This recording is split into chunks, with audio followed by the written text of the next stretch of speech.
में हम सभी का पेशेंस का टेस्ट होने वाला है। तो ज्यादा देर ना करते हुए I would love to share slide. मैं स्लाइड शेयर करना चाहूंगा आप सभी के साथ।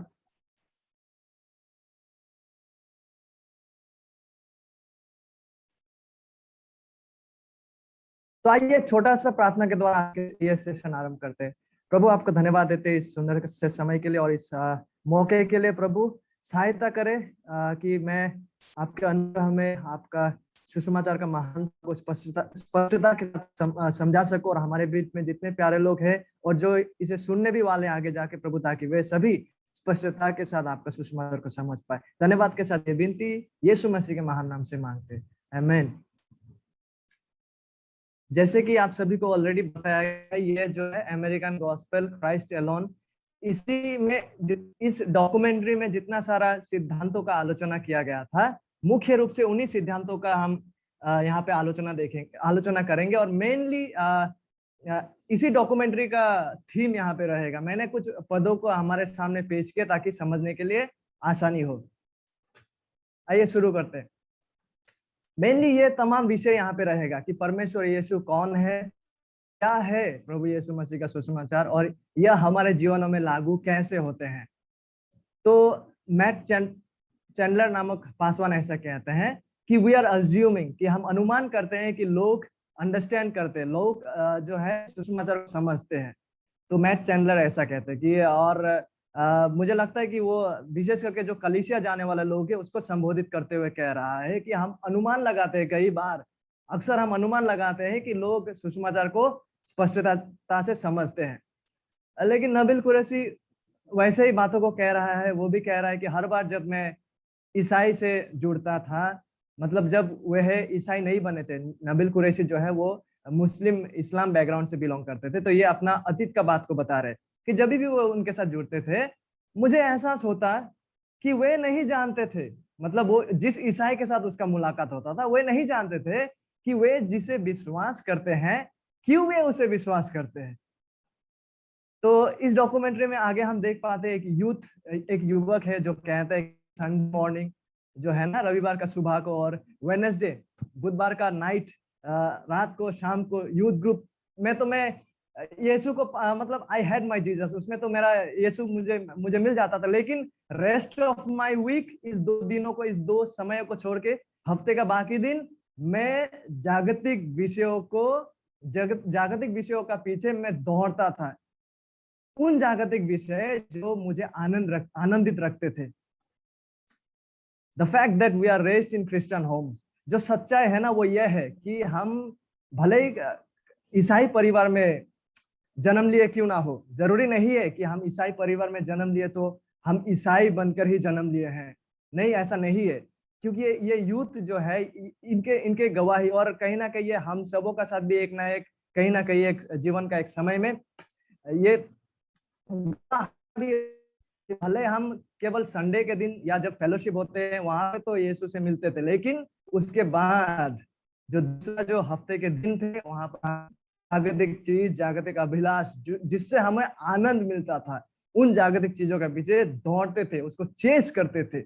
और आई डोंट अभी इसी समय जो इस वीडियो को सुन रहे हैं, यदि हमारे बीच में कोई है जो ऐसा एक परिस्थिति में अभी तक जी रहे हैं, प्रभु हमारे सहायता करे। और देखिए, what are most churches giving you, जो अधिकतर कलीसिया है ना ही केवल अमेरिका में बल्कि संसार में जो कलीसिया लोग है, जो कलीसिया है, वो आपको दे क्या रहा है एक्चुअली। डॉक्टर किम जो है द गॉस्पेल कॉलिशन का ये प्रेसिडेंट बने थे हाल ही में, इन्होंने ऐसा कहा कि क्रिस्टियन स्मिथ ने कहे कि आजकल हम अमेरिका के कलीसियों में, ना ही केवल अमेरिका अमेरिका के, मेरा तो ये भी मानना है कि तमाम कलीसिया जो संसार के दूसरे जगहों में भी है, में हम बढ़ता मोरालिस्टिक थेराप्यूटिक डिसीजन, ये क्या है, इसी विषय को हम आलोचना करते जाएंगे, जिसे हिंदी में मैंने अनुवाद किया नैतिक चिकित्सा संबंधी आस्तिकता। मतलब हम लोगों को केवल बाहरी तौर से लोगों का नैतिक मतलब बाहरी चरित्र को केवल सुधारने के लिए हम चिकित्सा कर रहे हैं, और वो भी ऐसा आस्तिकता, ऐसा ईश्वर को लेके जिस ईश्वर को शायद हमने अपने कल्पनाओं से निर्माण किया है, वो वचनों का ईश्वर नहीं है। तो हम लोगों का चिकित्सा कर रहे हैं नैतिक रूप से, मतलब बाहरी रूप से, कि लोगों का केवल बाहरी चरित्र बदले, अंदर कैसा है उसमें देखने का कोई दरकार नहीं है। यही चीज हो रहा है कलीसियों में अधिक। लोग बाहरी, कलीसिया क्या कर रहा है, लोगों का जो नैतिक बाहरी जो चरित्र है उसको ऐसा ईश्वर जिसको उन्होंने अपने कल्पनाओं से निर्माण किया, ना कि शास्त्रों का, वैसा ईश्वर का प्रचार करते हुए लोगों का केवल बाहरी चरित्र को बदलने के लिए लगे हुए हैं। मोरलिस्टिक थेराप्यूटिक डिइज्म, लोगों को किस रीति से नैतिक बनाना है, बाहरी चरित्र संबंधित, स्वयं को लेकर अपने बारे में बेहतर महसूस करने की जगह बन गया है कलीसिया। देखिए, हालांकि एक इंसान पाप में जीवन जी रहा है, हालांकि एक इंसान बेविचार में जीवन जी रहा है, you are most welcome, love the way you are. यही हो रहा है कि आप जिस स्थिति में हो, जैसे भी हो क्यों ना हो, खुद को प्रेम करे। तो इस रीति का एक माहौल बन रहा है कलीसिया। ना पाप के बारे में कहा जा रहा है, ना पाप से फेरने के बारे में कहा जा रहा है, ना ये कहा जा रहा है कि ऑल अनगॉडलीनेस एंड वीकनेस, जो ये सारे तमाम पापे हैं उसके विरुद्ध परमेश्वर का क्रोध छाया हुआ है, ऐसा नहीं कहेंगे, वरन कहेंगे तुम जैसे भी हो क्यों ना हो, feel good, feel at home. तो ऐसे ही चीजें हो रहा है। जोएल ऑस्टीन ऐसा कहता है, मैं आपसे कह रहा हूं कि आप जो भी है उसके बारे में अच्छा महसूस करें। अच्छा, वाकई में, what if someone is living in dire sexual immortality, will you say the same thing to that person कि आप जैसे भी हैं वैसे ही अच्छा महसूस करें? A big question mark। नैतिक प्रचार है क्या एक्चुअली? नैतिक प्रचार में ऐसा किया जाता है कि अच्छा बनो बाहरी रीति से। और फिल होवेल नामक इस पासवान ने ऐसा कहे हैं, मैं एक पास्टर हूं, मैं बाइबल सिखाता हूं, लेकिन मुझे नहीं पता था कि बाइबल में से सुसमाचार सिखाने का अर्थ क्या है। क्या हम सुन रहे हैं इस बात को? ये पासवान रहे, ये बाइबल भी सिखाते हैं, उसके बावजूद उसको यह नहीं पता था कि सुसमाचार को वचनों में से कैसा सिखाया जाता है। ये उनकी अपना गवाही है, क्योंकि मैं वास्तव में लोगों को यीशु के सुसमाचार नहीं बता रहा था, मैं उन्हें एक उत्साही, प्रतिबद्ध, समर्पित ईसाई बनने के लिए कह रहा था। देखिए, अगर हम जड़ के साथ ही नहीं जूझेंगे तो हम फल की आशा नहीं कर सकते हैं। यदि हम गेहूं का बीज को अगर नहीं बोएंगे, हम खेत में गेहूं का फल का उम्मीद नहीं कर सकते हैं। वहां जंगली घास उगेंगे। तो यहाँ पे क्या हो रहा था? केवल नैतिक बाहरी तरीके से अच्छा बनते जाओ, इस चीज का प्रचार हो रहा था। और ये आगे जाके कहता है, I can remember A sermon, मुझे अभी तक याद है एक ऐसा उपदेश जो पर्वत का शिक्षा है प्रभु यीशु मसीह का, वहां से इन्होंने प्रचार किए थे। और उसमें से उसका मेन प्रचार क्या था? 10 सुझाव कि कैसा हम बेविचार में ना जिए, कैसा हम सिद्ध जीवन जी सकते हैं, बेविचार में नहीं लेकिन शारीरिक रूप से सिद्ध जीवन। और ये अपने जीवन की उस समय को देखते हुए कहता है, I remember that day like that being a turning point in my journey। जब उन्होंने ऐसा प्रचार को किया और जब उसको महसूस हुआ तो उसे ऐसा लगा कि वचन जो सिखा रहे हैं वो नहीं सिखा रहा हूं। I never want to become a pastor। उन्होंने ये एहसास किया अपने में कि मैं और कभी पासवान नहीं बनना चाहता, मैं कभी भी वैसा और प्रचार नहीं करना चाहता। और जैकी हिल पेरी उस डॉक्यूमेंट्री में आगे जाके कहता है, कहीं मायने में मेरे चर्च ने, ये जैकी हिल पेरी भी अपने कलीसिया के बारे में गवाह दे रहा है, मेरे चर्च ने उन चीजों पर जोर दिया जिन पर पवित्र शास्त्र ने जोर नहीं दिया। मुझे नहीं लगता कि यीशु केंद्र था। देखिए, यीशु केंद्र नहीं था, या सुसमाचार केंद्र था, सुसमाचार भी केंद्र वहां नहीं था। अधिक विषय इसके बारे में था कि हम क्या करें और हम क्या कर सकते हैं। इंसानी क्षमताओं और काबिलियत के ऊपर जोर दिया गया, ना कि इसके ऊपर कि यीशु ने तुम्हारे लिए क्या किया, जैसा परमेश्वर का अनुग्रह अर्जित करने के लिए क्या कर रहे हैं, इस चीज के ऊपर जोर दिया गया उस कलीसिया में। क्या आपके पास पर्याप्त दशमांश है? क्या आपने पर्याप्त दिया है? क्या आपने काफी देर तक प्रार्थना की है? इन चीजों के ऊपर ज्यादा जोर दिया गया कि इंसान क्या कर सकते हैं। कि क्या आपने अंतिम सप्ताह, मतलब पिछले सप्ताह में किसी पर हाथ रखे हैं किसी के सर पे? क्या आपने भिन्न भिन्न भाषा, मतलब जो पंतिकोस वाला दिन हमें देखने को मिलता है प्रेरितों का 2 अध्याय में, जहाँ पे भिन्न भिन्न भाषाओं में पतरस लोग बातें कर रहे थे वहां पे, तो यहाँ पे इनसे कहा जा रहा है, इनके कलीसिया में, कि क्या आपने भिन्न भिन्न भाषाएं बोली है? यदि आपने नहीं बोला है तो आप विश्वासी नहीं है। तो क्या हम सुन पा रहे हैं कि इन चीजों को कलीसिया में सिखाया जा रहा है, ना कि वह जो वास्तव में प्रभु यीशु मसीह ने सिखाया। तो देखिए, सारासी नाम का एक औरत है, उन्होंने ऐसा कहा है, वैसे भी सभी धर्मों के बारे में यही है, एक अच्छा इंसान बनो, बाहरी नैतिक चरित्र को सुधारो। मुझे तो इनका बात सुन के प्रभु यीशु मसीह का एक बात याद आता है, जहां पे प्रभु यीशु मसीह फरीसियों को संबोधित करके कहता है, बाहर से तो तुम बहुत अच्छे लगते हो, उस कब्र के न्याय जिसको बाहर से पेंटिंग लगाया गया, लेकिन उसके भीतर में मरे हुए कंकाल है। तो यहाँ पे ना ही केवल एक अच्छा इंसान बाहर से बनना है, लेकिन मेन चीज ये है कि भीतर जो है उसको एड्रेस करना है, और कलीसिया उसको नहीं कर रहा है। इसलिए चैंडलर कहते हैं, मैट चैंडलर जो है, इस संदेश की, मतलब ये अच्छे इंसान बनो संदेश की तुलना में मानवीय आत्मा के लिए हानिकारक और विनाशकारी थोड़े ही चीजें हैं। मतलब ये समाचार जो है यहाँ पे, एक अच्छे इंसान बनो, बाहरी रीति से नैतिक तरीके से अपने आप को सुधारते चलो, ये बहुत खतरनाक एक शिक्षा है। जब तक ना हम जड़ से, जब तक ना हम रूट से डील करें। डॉक्टर चैपल कहते हैं, we want to first of all say there that, कि हम कहना चाहते हैं कि देखिए, नैतिकता का शिक्षा देने में कोई बुराई नहीं है, ठीक है। हम लोगों से ऐसा नहीं कहना चाहते कि आप बुराई जीवन जिए, नहीं नहीं नहीं नहीं। देखिए, अच्छा जीवन जीना अच्छी बात है, ठीक है। हम लोगों से ऐसा नहीं सिखाएंगे कि आप अनैतिकता में जिए, नहीं, नथिंग रॉन्ग ये नैतिकता का शिक्षा देने। लेकिन कहीं ना कहीं ये जो नैतिकता का शिक्षा है, उसमें केवल यही प्रचार होता है, लोगों से ऐसा कहा जाता है, तुम अच्छे इंसान बनो और इसके लिए परमेश्वर तुमसे प्रेम करेगा, ठीक है। तुम अच्छे इंसान बनो और इसके लिए परमेश्वर तुमसे प्रेम करेगा। मानो कि इंसान के ऊपर ज्यादा केंद्र दिया जा रहा है, इंसान के ऊपर जोर दिया जा रहा है। हालांकि हम आगे जाके देखने वाले हैं कि इंसान पापों में मरे हुए हालत में है। तो एक मरे हुए हालत अवस्था वाला इंसान से आप क्या नैतिक अच्छा आशा कर सकते हैं भैया?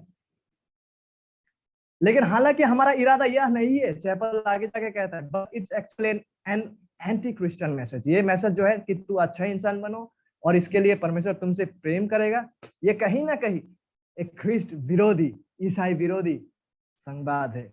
आगे जाके कहते हैं, जिन्होंने कहा था कुछ देर पहले हम लोगों ने पढ़े थे ना, कि वो जो पर्वत का शिक्षा वाला इंसान, जो ये पासवान, जिन्होंने 10 टिप्स को दिया था, सुझाव को, कि कैसा व्यभिचार नहीं बनना है, व्यभिचारी जीवन नहीं जीना है। तो ये आगे जाके ऐसा कहते हैं कि उन्होंने तो ऐसा सिखाया है कि कैसे सेक्सुअली इमोरल नहीं होना है, लेकिन वास्तव में जब उन्होंने जब वचनों को सही रीति से पढ़ना शुरू किया, द होल पॉइंट जो है वो ये था, that you are not sexually immoral. ना ही ये केवल व्यभिचारी मत बनो के बारे में नहीं है, हालांकि यह प्रभु यीशु मसीह ये दिखाने का यहाँ पे प्रयास कर रहा है कि वास्तव में हम ऑलरेडी व्यभिचारी हैं।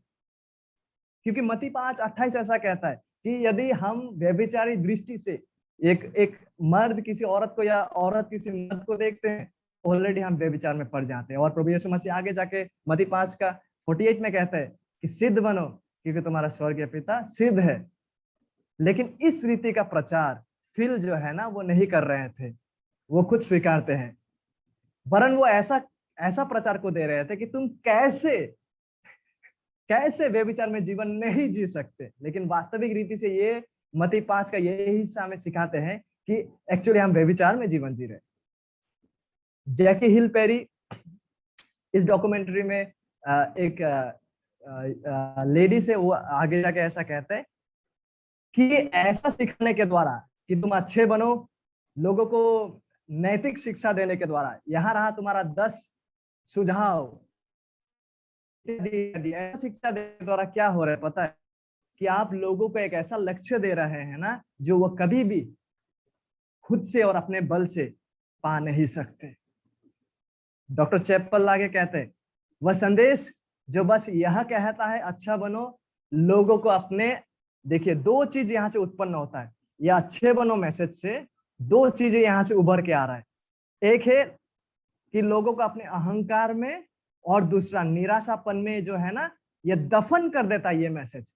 कौन मैसेज? ये संदेश कि अच्छे बनो, ये जो नैतिकता वाला संदेश है, ये इंसानों को इन दो चीजों पे दफन कर देता है। या तो फिर एक इंसान अहंकार में दफन हो जाते हैं, या निराशापन में। अहंकार में इसलिए क्योंकि फरीसी जैसे वो सोचने लगते हैं कि हम कर सकते हैं अपने काबिलियत पे। जैसे कि फरीसी लोग सोचते थे ना कि हम तो सारा व्यवस्था को रखते हैं, हम अपना उद्धार को खुद के बलबूते पे कमा सकते हैं। तो देखिए इस तरह से अहंकार को उत्पन्न करता है ये अच्छा बनो संदेश, क्योंकि लोगों को लगने लगता है आखिरकार अच्छा बनो हमसे कहा जा रहा है, yes I can do that, मेरे अपने बलबूते पे मैं उद्धार को हासिल कर सकूंगा। हालांकि देखिए डोनाल्ड ट्रंप भी ऐसा ही कुछ कहता है, मुझे मन फिराने की आवश्यकता क्यों है, मुझे क्यों क्षमा मांगना है, जबकि आप कोई गलती कर ही नहीं रहे हैं, जबकि मैं मेहनत करता जा रहा हूं, जबकि मैं सम्मानपूर्ण सम्मान योग्य व्यक्ति हूं। क्या हम समझ पा रहे? अच्छे बनो, ये मैसेज जो है ना अहंकार को उत्पन्न कर रहा है, क्योंकि लोगों को लग रहा है कि मैं मन क्यों फिराऊं, जहां की मैं अपने बलबूते पे अच्छा करते जा रहा हूँ, परिश्रम करते जा रहा हूँ, कि मैं उद्धार को अपने अपने योग्यताओं से पाने जा रहा हूं, तो मैं मन क्यों फिराऊं, मैं क्यों क्षमा मांगू। तो ये अहंकार को उत्पन्न करता है, ना ही केवल ट्रम्प के लिए, लेकिन यहाँ पे देखिए यीशु एक दिन सड़क पर चल रहा है और एक युवक, धनवान युवक उसके पास आता है और कहता है, अच्छा शिक्षक, मुझे अनंत जीवन प्राप्त करने के लिए क्या करना चाहिए? मत्ती 19 में आप इस विषय को पाएंगे, इस सत्य घटना को।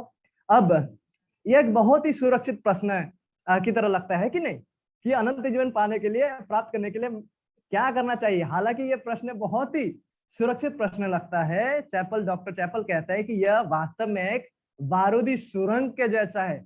अनंत जीवन प्राप्त करने के लिए मुझे क्या करना चाहिए? रियली? क्या ये ऐसा चीज है जो मैं अपने काबिलियत से हासिल कर पाऊंगा? क्या ये मेरे प्रदर्शन के बारे में है? देखिए अच्छा बनो मैसेज ना इसी तरह से लोगों का जीवन में लोगों का प्रतिक्रियाओं को लाते हैं, कि लोग अपने प्रदर्शन के ऊपर देखने लगते। मुझे क्या करना चाहिए? मानो कि उद्धार ऐसा चीज है जो आपने और मैंने संपूर्ण किया। No, it is finished. किसने कहा कलवरी के क्रूस पे? The God man Jesus Christ. It is not something that you and I perform. ये ऐसा चीज नहीं है जो आप और हम प्राथमिक रूप से। It is something that Jesus has accomplished by himself alone. ये एक ऐसा चीज है जो यीशु मसीह ने समाप्त किया है। मत्ती 19 में आगे जाके उसने उससे कहा, यीशु उस धनवान युवक से कहता है, तू मुझसे भलाई के विषय में क्यों पूछता है? भले तो एक ही है, भले तो एक ही है, only God alone is good. पर यदि तू जीवन में प्रवेश करना चाहता है तो आज्ञाओं को माना कर। उसने उससे कहा, धनवान व्यक्ति यीशु से कह रहा है, कौन सी आज्ञा है? तो यीशु कहता है, यही कि हत्या ना करना, व्यभिचार ना करना, इत्यादि इत्यादि। अपने पड़ोसी से अपने समान प्रेम रखना। उस जवान ने उससे कहा, यीशु से कहा, इन सब को तो मैंने माना है, अब मुझ में किस बात की घटी है? क्या आप देख पा रहे? इन सब को तो मैंने माना है, अब मुझ में किस बात की घटी है? चप्पल आगे कहता है, यीशु मसीह ने अभी अभी कहा था, है कि नहीं? हमने पढ़े हैं कि भले केवल एक ही है, only God alone is good. और 2 सेकंड बाद ये व्यक्ति कहता है, मैं भी तो हूं, मैंने तो ये सब किया है, मैं तो ये सब पालन किया हूं, मुझ में किस चीज का कमी है भाई? और इस मामले में ना वो जो धनवान व्यक्ति है वो खुद को परमेश्वर का दर्जा और कद में ले जाता है। यह संपूर्ण रीति से अहंकार नहीं तो और क्या है। मत्ती 19 में हम आगे देख पाते हैं 21-22 पद। यीशु ने उससे कहा, उस धनवान व्यक्ति से, यदि तू सिद्ध होना चाहता है तो जा, अपने माल यानी कि अपना जो संपत्ति है बेचकर कंगालों को दे, और तुझे स्वर्ग में धन मिलेगा, और आकर मेरे पीछे हो ले। परंतु वो जवान यह बात सुन उदास होकर चला गया, क्योंकि वो बहुत ही धनी था। जो यहाँ दिखाता है तुम खुद से अच्छा नहीं बन सकते। यीशु पहले से ही नींव को रच देता है कि केवल परमेश्वर ही अच्छा है, क्योंकि परमेश्वर ही डिफाइन करता है, परमेश्वर ही परिभाषित करता है कि वास्तव में अच्छाई क्या है। हिल पेरी ऐसा कहते हैं। फिर से डोनाल्ड ट्रंप, मैं एक ऐसा जीवन जीने की कोशिश करता हूं जहां आपको परमेश्वर से क्षमा मांगने की जरूरत नहीं है। क्या हम देख पा रहे? ये अगर अहंकार नहीं है तो और क्या है? और ना ही केवल डोनाल्ड ट्रंप, एक्चुअली यहाँ पे जो ये चरित्र है ना, ये उन तमाम व्यक्तियों को प्रदर्शित करता है जो उद्धार के लिए अपने योग्यता पर दृष्टि रख रहे हैं, जो सोच रहे हैं कि मैं खुद के काबिलियत पर परमेश्वर के राज्य में प्रवेश कर सकता हूँ और परमेश्वर का प्रेम और अनुग्रह को अर्जित कर सकता हूँ। No my dear friend, there is nothing that you and I can do कि हम परमेश्वर का प्रेम और परमेश्वर का अनुग्रह को प्राप्त कर सके। परमेश्वर प्रेम करते हैं क्योंकि वो primarily because he is love, क्योंकि वो प्रेमी है। परमेश्वर अनुग्रह इसलिए देते कि इसलिए नहीं कि हम उसका योग्य है, नो, इसलिए क्योंकि वो अनुग्रह पूर्ण परमेश्वर है। We need to know that. उसके बाद इस डॉक्यूमेंट्री में हम आगे देखते हैं कि रे कॉम्फोर्ट नाम का एक व्यक्ति जो है वो लोगों का जीवन में अहंकार को प्रदर्शित करने के लिए इंटरव्यू लेते। और रे कॉम्फोर्ट जो है वो कहते हैं ना कि यदि आपको जानना है कि एक इंसान वाकई में अहंकारी है या नहीं, वाकई में उसके हृदय में अहंकार से भरा हुआ है या नहीं, रे कॉम्फोर्ट कहता है कि बस उससे जाके ये सवाल पूछिए, do you think you are a good person? क्या आपको लगता है कि आप एक अच्छे इंसान है? आप लोग भी पूछ सकते हैं और आप हैरान हो जाएंगे कितने सारे लोग कहेंगे I know I am a good person. मुझे पता है कि मैं अच्छा इंसान हूँ, मैं उतना झूठ नहीं बोलता हूँ, मैं किसी को धोखा नहीं देता हूँ, मैं चोरी नहीं करता हूँ। ओ रे कॉम्फोर्ट इस इस इंटरव्यू का सवाल एक युवक से पूछता है, उत्तर युवक दे रहा होता है कि मैं अच्छा इंसान हूँ, मैं झूठ भी नहीं बोलता हूँ, मैं किसी को धोखा भी नहीं देता हूँ, मैं चोरी भी नहीं करता हूँ। फिर रे कॉम्फोर्ट उससे फिर सवाल करते, यू डोंट लाई, तुम झूठ नहीं बोलते? फिर वो युवक उत्तर देते, I don't tell huge lies, मैं बड़ा बड़ा झूठ नहीं बोलता। देखिए यहीं पे उसका झूठ पकड़ा गया। वो शुरू में क्या बोलता है, आई डोंट रियली लाई, और यहाँ पे वो बोल रहा है कि बड़ा झूठ में नहीं बोलता, तो यहीं पे वो झूठ बोल रहे हैं। रे कॉम्फोर्ट आगे जाके पूछते हैं, have you ever used God's name in vain, क्या तुमने कभी भी परमेश्वर का नाम को व्यर्थ में उपयोग किया? वो युवक व्यक्ति आगे जाके इसको कुबिलते हैं कि हाँ। फिर इस डॉक्यूमेंट्री में हम पॉल वाशर को देख पाते हैं जो कहते हैं, यदि हम ये नहीं समझते हैं कि परमेश्वर कौन है, कि परमेश्वर वाकई में कौन है, उनके गुणों को, उनके चरित्र को, तो हमारे लिए सुसमाचार का अधिक समझ नहीं होगा, तो हम सुसमाचार को सही रीति से समझ नहीं पाएंगे। आप देखते हैं कि यहाँ बड़ा विषय यह है कि परमेश्वर पवित्र है और परमेश्वर न्यायी है, लेकिन मनुष्य जो है ना वो अपवित्र है और मनुष्य अधर्मी है, मनुष्य पापी है। मेरे पाप की समस्या मेरे कार्यों, केवल बाहरी कार्यों तक सीमित नहीं है प्रियो। ठीक है, हम लोग कई बार सोचते हैं ना कि मैं पाप केवल तभी करता हूं जब मैं बाहर से एक्ट करता हूं कोई बुरा चीज, जब मैं बाहर से चोरी करता हूं, लेकिन इससे भी बहुत अधिक गहरी है। It's not just an issue of my behaviour, केवल मेरा चरित्र का विषय नहीं है पाप। मेरा पाप उसे प्रदर्शित करता है जो एक व्यक्तिगत रूप में जो मैं वाकई में हूं, और वो यह है कि मेरे पास पाप की प्रकृति है। मैं पाप से संक्रामित हूं, टोटली डिप्रेव्ड हूं। मेरा संपूर्ण अंग पाप से संक्रामित है, मेरा बुद्धि, मेरा इच्छा, मेरा विवेक, मेरा मन। ठीक है, भजन 5 पद में ऐसा लिखा है, मैं अधर्म में उत्पन्न हुआ था और पाप में मेरी माँ ने मुझे गर्भ में धारण किया था। क्या हम देख पा रहे?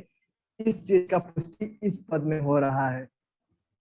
इसीलिए मैं पाप करता हूं इसलिए पापी नहीं हूं, मैं पाप करता हूं केवल इसलिए पापी ठहराया गया नहीं हूं, वरन मैं प्रकृति से ही पापी हूं, इसलिए मैं पाप करते जाता हूं। ठीक है, मैं पाप करता हूं इसलिए पापी ठहरा हूं, यह बात नहीं है, लेकिन वास्तविक सच्चाई यह है कि मुझ में ऑलरेडी जन्म से ही, मेरे माँ के पेट में से ही पापी प्रकृति है, इसलिए जाके मैं पाप करता हूं। जोएल ऑस्टिन ऐसा कहते हैं। जोएल ऑस्टिन सच्चा सुसमाचार प्रचारक नहीं है, ठीक है। वो कहते हैं 99.9% लोग बुरे लोग नहीं है, वे खराब चुनाव कर सकते हैं, लेकिन गहरे में कोर ऑफ ए बीइंग उनके पास एक अच्छा हृदय या मन है। यिर्मयाह ऐसा कहते हैं 17:9 में, मन यानी कि हृदय, द हार्ट इज डिसीटफुल, तो सब वस्तुओं से अधिक धोखा देने वाला होता है, उसमें असाध्य रोग लगा है, उसका भेद कौन समझ सकता है। और इस वक्त में पॉज करके जितने भी लोग मेरे आवाज को सुन पाएंगे, आपसे बात करना चाहता हूं कि यदि आप ऐसा झूठे प्रचारक जैसे जोएल ऑस्टिन जैसा लोगों का प्रचार सुन रहे हैं, ताकि प्रभु आपको सहायता करे कि आप सच्चा सुसमाचार को समझ पाए। देखिए वचन का शिक्षा और इनका शिक्षाओं में कितना डिफरेंस है। 99.9% लोग, उनके पास अच्छा हृदय और मन है। वचन हमसे ऐसा कहता है कि मनुष्य का हृदय और मन में असाध्य रोग लगा हुआ है। और यदि कोई तर्क करे और कहे कि ये केवल पुरातन नियम का बातें है, go and read Matthew 15 my friend. Matthew 15 में आप 19-20 में देख पाएंगे, प्रभु यीशु मसीह कहता है what comes in your mouth, आपके मुंह में जो आता है, प्रोसीड्स फ्रॉम योर हार्ट, आपके हृदय से होकर निकलता है। और आपका हृदय में ये तमाम बेविचारी विषय सब शामिल है, वहां पे अवस्थित है। और यही है जो एक इंसान को डिफाइल करता है, पापी ठहराते हैं। तो अब आप इस समस्या का समाधान कैसे करेंगे? और मैं आपसे बताना चाहता हूं कि यह समस्या का समाधान हम खुद से अपने काबिलियत से कभी नहीं कर सकते, क्योंकि इफिसियों 2:1 हमसे ऐसा कहता है कि हम अपने अपराध और पापों के कारण मरे हुए थे। स्टीवन जे लॉसन आगे ऐसा कहते हैं, पाप में मृत होने का अर्थ है कि हम शारीरिक रूप से जीवित हैं जरूर, लेकिन हम नैतिक रूप से, जिस नैतिकता का शिक्षा को लोग देते हैं अधिकतर कलीसिया में, लेकिन नैतिक रूप से तो हम परमेश्वर के पास आने में सक्षम है ही नहीं। हम नैतिक रूप से परमेश्वर के प्रति प्रतिक्रिया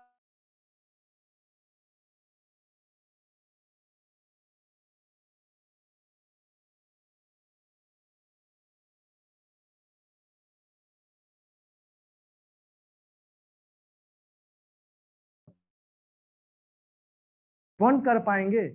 He is unable, he cannot, because he is dead, क्योंकि वो मरा हुआ है। ठीक यही वास्तविक सच्चाई प्रत्येक इंसानों का है जो इस पृथ्वी में जन्म लेते हैं। माँ का कोख से हम इस ऐसे हालत में जन्म लेते हैं जैसा लाजर कब्रस्थ था। ठीक है, वी आर अनेबल, हम खुद से सक्षम नहीं है कि हम नैतिक रूप से अपने बलबूते पे उद्धार को पा सके या परमेश्वर के पास आ सके। इस बातों का भी पुष्टि मैं रोमियो 8:7-8 से करना चाहता हूँ, क्योंकि शरीर पर मन लगाना तो परमेश्वर से where its enemy against God रखना है, शरीर पर मन लगाना। और प्रत्येक इंसान जो है, जो शारीरिक रूप से हम जन्म लेते, इसी हालत में हम जन्म लेते हैं, ठीक है, क्योंकि ना तो परमेश्वर की व्यवस्था के अधीन है और ना हो सकते हैं। कैन नॉट, ऐसा नहीं कह रहा है पौलुस कि वे होना नहीं चाहते या होने की इच्छा नहीं रखते। वे होना नहीं चाहते और होने की इच्छा नहीं रखते क्योंकि वो हो ही नहीं सकते।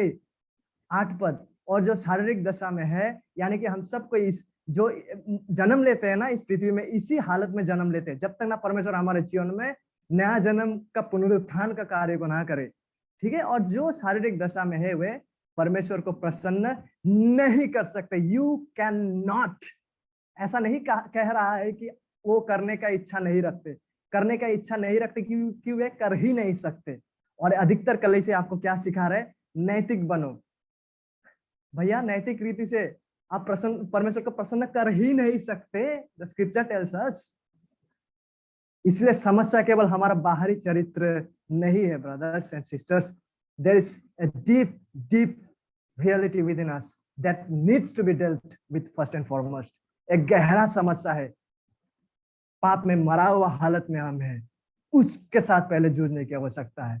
और सुसमाचार ना केवल मेरे व्यवहार, मेरे बाहरी चरित्र को, और ये सुसमाचार अधिकतर कलीसियों में सिखाया नहीं जाता है। तो ये सुसमाचार जो है प्रभु यीशु मसीह का सच्चा सुसमाचार ना केवल मेरे व्यवहार, बाहरी चरित्र और कार्य को संबोधित करता है, एड्रेस करता है, बल्कि यह मुझे मेरे प्राकृतिक व्यक्ति को, मेरे प्राकृतिक दशा को सच्चा सुसमाचार जो है, मैं जो वाकई में हूं उसको एड्रेस और संबोधित करता है, और वो मुझे मूल बुनियादी, मेरा कोर, मैं वास्तव में जो हूं उस स्तर पर बदलने का प्रतिज्ञा करते हैं। अचंभा ना कर कि मैंने तुझसे कहा तुम्हें नए सिरे से जन्म लेने की आवश्यकता है, तुम्हें नया सिरे से जन्म लेना अवश्य है। और इसी कार्य के द्वारा हमारे जीवन में बदलाव आते हैं, ना कि लोगों से ये कहने के द्वारा कि अच्छे बनो, but you must be born again first and foremost. इससे पहले कि आप कुछ कर सके, जीवन को पाओ, दैट इज द थिंग, कि हम जीवन को पहले परमेश्वर से पाए। अतः परमेश्वर को पुनरुत्थान का कार्य करना आवश्यक है सबसे पहले एक प्राकृतिक इंसान के जीवन में। इसलिए यदि हमने लोगों से केवल यही कहा कि अच्छा बनो, तो दूसरी मानवीय प्रतिक्रिया ऐसा हो जाते, अच्छा होने का क्या अर्थ है? लोग ऐसा सोचने लगते हैं। कुछ लोग तो सोचते हैं कि अच्छा बनो मतलब ठीक है मैं बन सकता हूं, और खुद के काबिलियत में भरोसा करते हैं और वो अहंकार में डूब जाते हैं। और दूसरे लोग पूछते हैं कि अच्छा बनो माने ये अच्छा बनने का अर्थ क्या है? क्या इसका मतलब परमेश्वर के समान पवित्र होना है?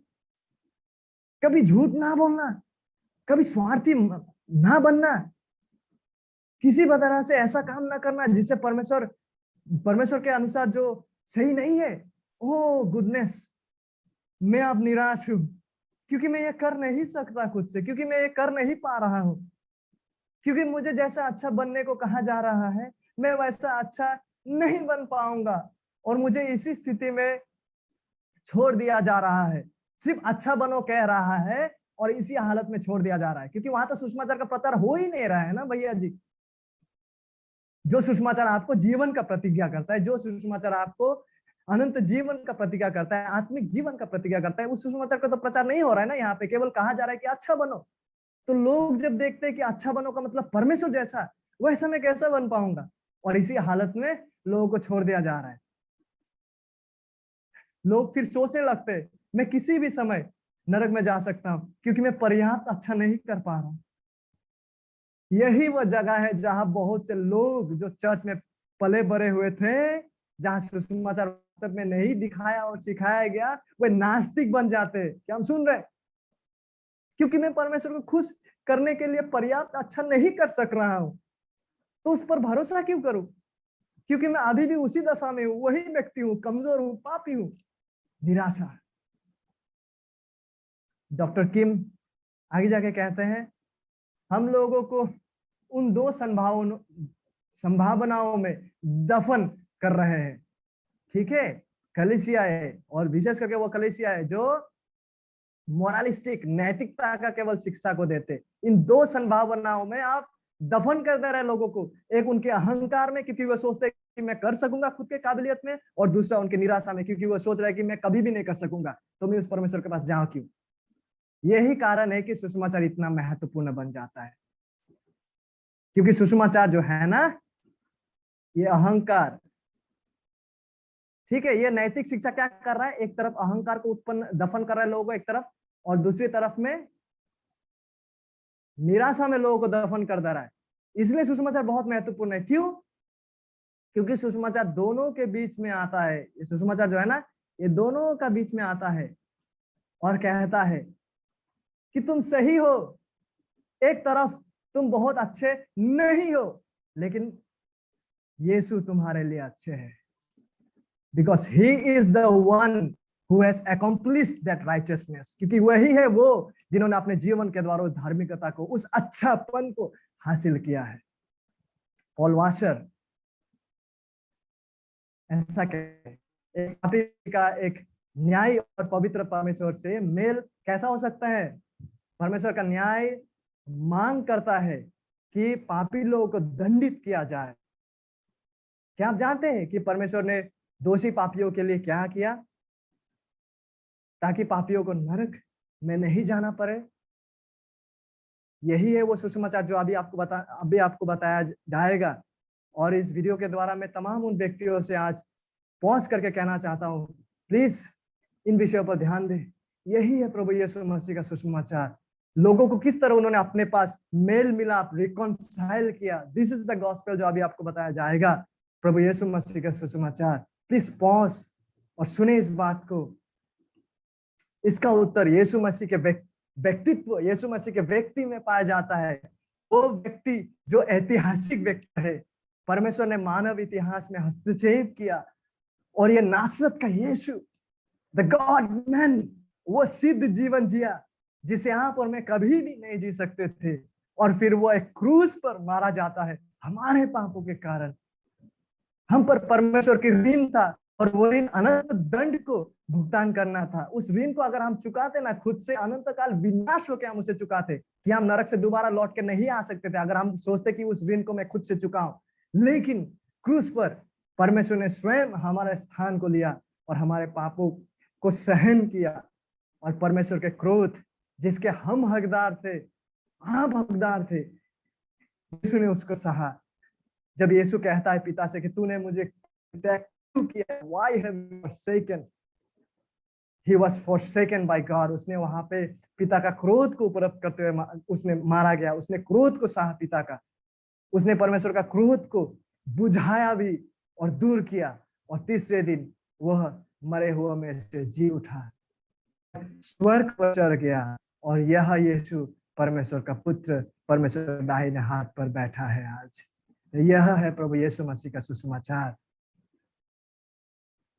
और अब फिर से मैं आपसे बात करना चाहता हूं, यदि हमारे बीच में कोई है जो वास्तविक रीति से आज तक सही सुसमाचार को नहीं सुने और सही रीति से सुसमाचार को रेस्पॉन्ड नहीं किए, प्रभु आपकी सहायता करे इस वीडियो के द्वारा, आज के सेशन के द्वारा। और अब बाइबल सिखाती है कि यीशु ही वो मार्ग, सत्य और जीवन है, ठीक है, जिसको छोड़ कोई भी मनुष्य पिता के पास नहीं आ सकता सिवाय यीशु के।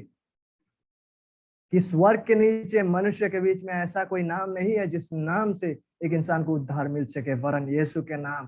कि एक ही परमेश्वर है, और परमेश्वर और मनुष्य के बीच में एक ही मध्यस्थ है, एक ही उपाय, एक ही मार्ग है, और वो है मसीह यीशु, द गॉड मैन।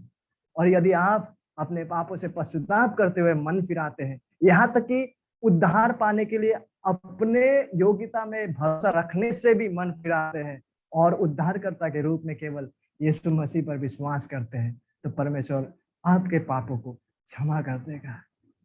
परमेश्वर आपके पापों को क्षमा कर देगा, और आपको अनंत जीवन एक उपहार के रूप में प्रदान करेगा।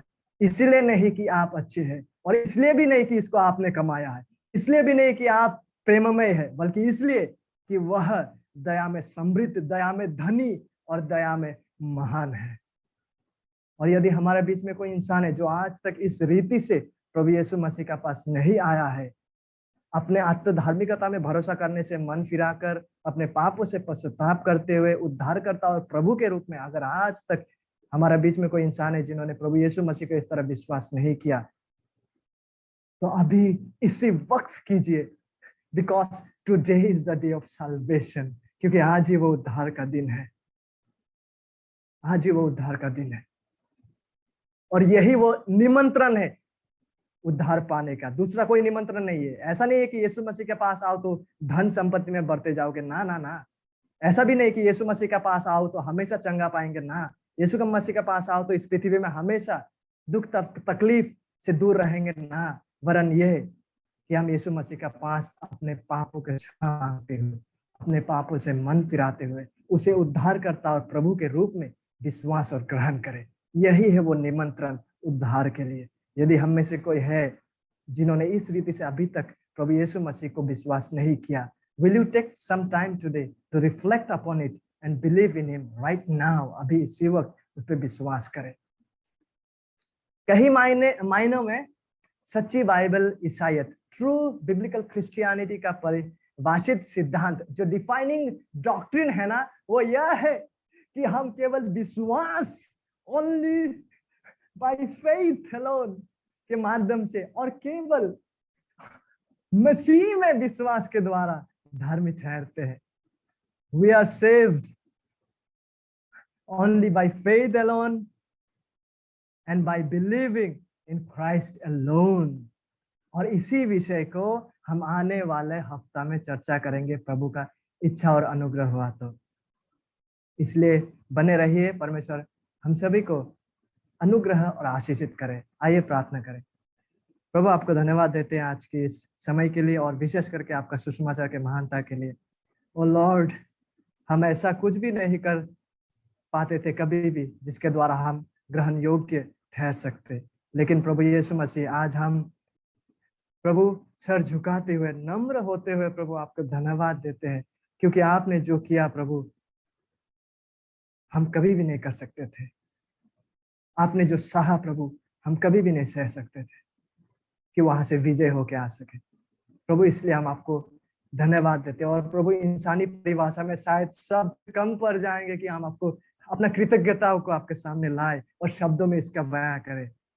और प्रभु हम यूहन्ना के साथ एक होते हुए यह कहते हैं कि योग्य है वो मेष, वर्दी is the lamb that was slain, जिसे वध किया गया था, और सारा सम्मान, सारा महिमा, सारा आराधना, सारा स्तुति और सारा प्रशंसा उसी का युगन युग होती रहे।